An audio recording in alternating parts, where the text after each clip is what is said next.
Can you tolerate eating FODMAPs? Because they can cause GI upset in a lot of people. FODMAPs is an ugly word, but it's an acronym. It stands for fermentable oligosaccharides, disaccharides, monosaccharides, and polyols. These are specific short-chain carbohydrates that interact with the bacteria in our GI tract. The people that can't tolerate them typically experience symptoms like bloating or diarrhea or just general GI upset. Those FODMAPs can be found in various foods, and it's worth noting that they aren't necessarily unhealthy foods. Monosaccharides like fructose are found in various fruits that can be super healthy. Disaccharides include lactose, which would be found in dairy, and oligosaccharides are found in onions and garlic and lentils and things like that. And in many cases, oligosaccharides are considered prebiotics. They're actually really good for us. And polyols are various sugar alcohols that can be found naturally in some fruits, and then we also use them as sweeteners like xylitol, mannitol, erythritol, things like that. Generally, these are carbohydrates that the human body cannot break down. But that's not a bad thing. That's one of the things that makes good bacteria in our GI tract really good. We have this symbiotic relationship. We eat some of those carbohydrates, we don't digest them, but the bacteria digest them,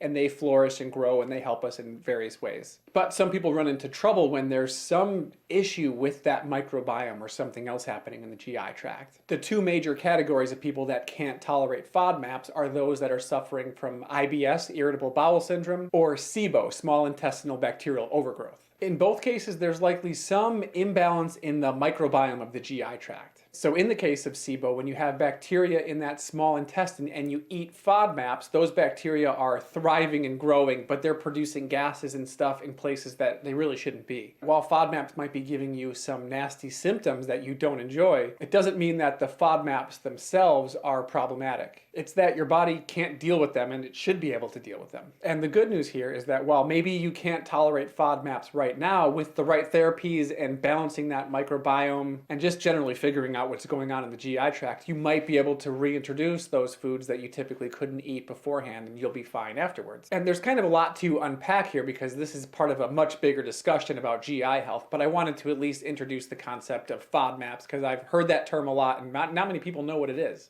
So now you at least know the basics.